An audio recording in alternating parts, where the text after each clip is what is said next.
रात करीब 11 बजे। ज्योति पढ़ते हुए बोर हो रही थी। किताब कापी एक तरफ रख थोड़ा माइंड फ्रेश करने के लिए पहली मंजिल की बालकोनी में आ गई। अचानक उसकी नज़र घर के मुख्य द्वार पर गई। देखकर वो बुरी तरह सकपका गई। उसके पिता विजयराज किसी औरत को दरवाजे पर छोड़ने जा रहे थे। एकहरा बदन, खूबसूरत चेहरा, लेकिन चाल में थोड़ी हड़बड़ाहट और जल्दबाजी साफ नजर आ रही थी। विजयराज ने उसे बाहर भेज चारों तरफ देखा और गेट बंद कर लिया। उन पर नज़र पड़ते ही ज्योति वापस कमरे में आ गई थी और पर्दे के पीछे छिपकर सब देख रही थी। अब तो ज्योति की आंखों से नींद उड़ गई। बिस्तर पर लेटकर करवटें बदल रही थी। वो बार बार यही सोच रही थी कि ये औरत कौन थी, आधी रात को पिताजी के पास क्यों आई थी, पिताजी का इसके साथ क्या संबंध है। सोचते सोचते रात गुजर गई। सुबह विजयराज आवाज़ लगाते रहे, मगर ज्योति ने कोई जवाब नहीं दिया। विजयराज को लगा रात को देर तक पढ़ रही थी, सो रही होगी शायद। उधर ज्योति अपने सवालों में उलझी थी। वो हर सवाल का जवाब भी चाहती थी, मगर पापा से पूछे कैसे, इसीलिए मुंह फुलाए लेट रही थी। करीब 12 बजे माँ पीहर से लौटी तो नौकरानी लक्ष्मी ने बताया कि ज्योति दीदी तो आज नीचे ही नहीं उतरी। माँ घबरा कर सीधे ऊपर गई। देखा तो ज्योति परेशान सी बिस्तर पर पड़ी थी। बाल बिखरे थे। टेबल पर चाय और नाश्ता भी अनछुआ रखा था। माँ ने पास जाकर पूछा, क्या बात है ज्योति, क्या हुआ मेरा बेटा, तबीयत तो ठीक है। ज्योति कुछ नहीं बोली, उठकर माँ से लिपट गई और रोने लगी।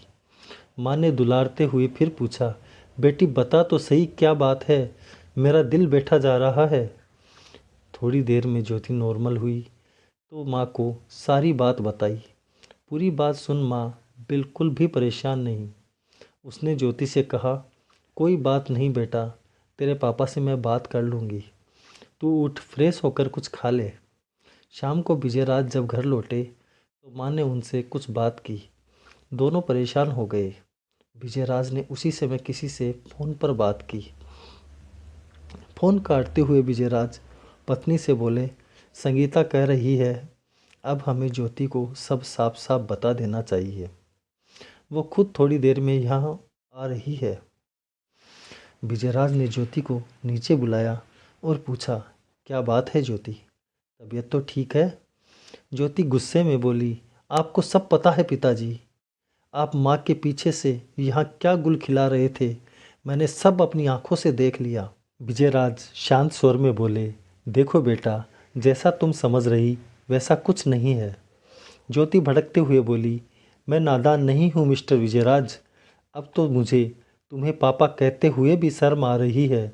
उसी समय वह औरत भी अंदर आ चुकी थी। उसने ज्योति के मुँह से यह सुना तो उसे रोकते हुए बोली, इस देवता समान इंसान पर ऐसा इल्ज़ाम मत लगाओ बेटी, मत कहो मुझे अपनी गंदी जुबान से बेटी। तुम्हारी जैसी औरतें ही किसी का घर टूटने का कारण होती हैं। अपनी आग बुझाने के लिए गैर मर्दों का शिकार कर उनकी हंसती खेलती गृहस्थी उजाड़ते हुए तुम्हें जरा भी शर्म नहीं आती। उसी समय ज्योति की माँ उसे एक थप्पड़ मारते हुए कहती है, बकवास बंद कर ज्योति, तू बड़ों से बात करने की तमीज़ भी भूल गई। माँ तुम भी, यह बात जानकर तुम्हें इस औरत पर गुस्सा होना चाहिए था, उल्टा मुझे मार रही इस उल्टा औरत के लिए। ज्योति की माँ गुस्से से बोली, हाँ, क्योंकि मैं वो सच्चाई जानती हूँ जो तू नहीं जानती।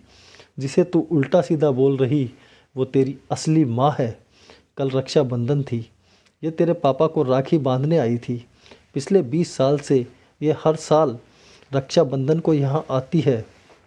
ज्योति सहमते हुए बोली, ये क्या कह रही हो माँ, आधी रात को चोरी छिपे राखी बांधने कौन आता है। तभी संगीता बोली, बेटी आज तुझे मैं सारी सच्चाई बताने ही आई हूँ। तेरे पिता को जुए और शराब की लत लग गई। उनकी लत में सब कुछ बिक गया, यहाँ तक कि उसने मुझे भी एक कोठे पर बेच दिया। उस समय मैं 3 महीने के पेट से थी। मैंने कोठे से निकलने की बहुत कोशिश की, मगर सख्त पैरे की वजह से नहीं निकल पाई। 6 महीने बाद जब तू पैदा होने वाली थी, तब वे लोग मुझे अस्पताल में ले गए। मुझे होश आया तो वे लोग बातचीत कर रहे थे, संगीता की बेटी हुई है। 13-14 साल बाद ये भी हमें तो कमा कर ही देगी। मेरी ज़िंदगी बर्बाद हो चुकी थी। जन्म लेते ही तेरी बर्बादी के ख्वाब ने मुझे विचलित कर दिया। मैं किसी तरह तुझे वहाँ से लेकर निकल गई। मैंने फैसला कर लिया था, इस नर्क में जाने से पहले मैं तुझे मार दूंगी। अस्पताल से निकलकर मैं पास ही नदी के पुल पर पहुंची। तुझे नदी में फेंकने ही वाली थी कि विजयराज जी वहां आ गए। मुझे गोद में बच्ची को लेकर बदहवास भागते देख ये मेरा पीछा कर रहे थे। इन्होंने मेरा हाथ पकड़ लिया और तुझे मुझसे छीन लिया। तुम्हें त्यागने का कारण पूछा। मैंने इन्हें सारी बात बताई तो ये मुझे अपनी कार के पास लेकर आए। वहाँ तुम्हारी माँ से मिलाया। इनके कोई औलाद नहीं थी। इन्होंने मुझे बहन कहकर तुझे गोद लेने की इच्छा जताई। हम लोग बात कर ही रहे थे कि मुझे ढूंढते हुए कोठे के दलाल वहाँ आ गए। मैंने इन्हें तुझे लेकर तुरंत वहाँ से भगा दिया और खुद दलालों के साथ फिर उस नरक में लौट गई। जाते हुए विजयराज जी मुझे अपना कार्ड दे गए। जब भी बेटी को देखने की इच्छा हो मुझे फ़ोन कर लेना।